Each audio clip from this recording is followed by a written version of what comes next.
क्या हुआ रिजवान, क्यों इतनी खौफनाक शक्ल बना के बैठे हुए हो? मैंने सुना था कि लॉकडाउन आहिस्ता आहिस्ता खुलता जा रहा है। अब फिर लोग बीमार होंगे और हालात दोबारा ख़राब हो जाएंगे। मसला तो बहुत बड़ा बनता है और हमसे ज्यादा और लोग भी हैं जिनको ज्यादा मसला हो रहा है।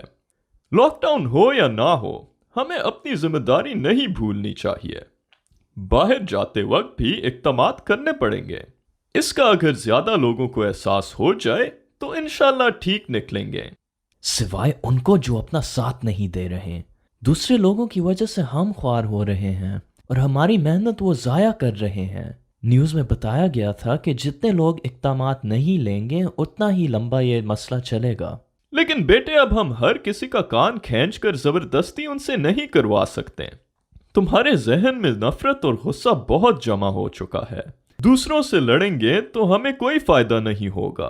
बस बाहर के लोगों से फासला रखो, इंशाल्लाह हम ठीक गुजरेंगे। मैं चाहता नहीं हूं कि और किसी को वायरस लग जाए, लेकिन जिनको बताया गया था और वो संजीदा नहीं हुए, उनके लिए हम और क्या कर सकते थे? हमारी जिम्मेदारी से बाहर था। और अगर बाहर जाने की मजबूरी हो, सौदा तो आप और अम्मी लाते रहते हैं। बस जो इक़दामात कर सकते हैं वही हम करेंगे बेटे। अगर बाहर मजबूरी जाना हो तो मास्क पहनो और अपनी आंखों, होंठों और नाक से अपना हाथ दूर रखो। घर आओ तो लाजमी हाथ धोया करो। बाहर भी अगर कोई मौका मिले तो वहां भी हाथ धो लिया करो।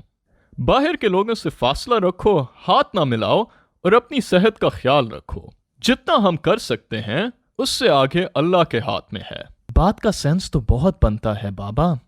इस मुश्किल वक्त में हमें जहन को हौसले में रखना चाहिए।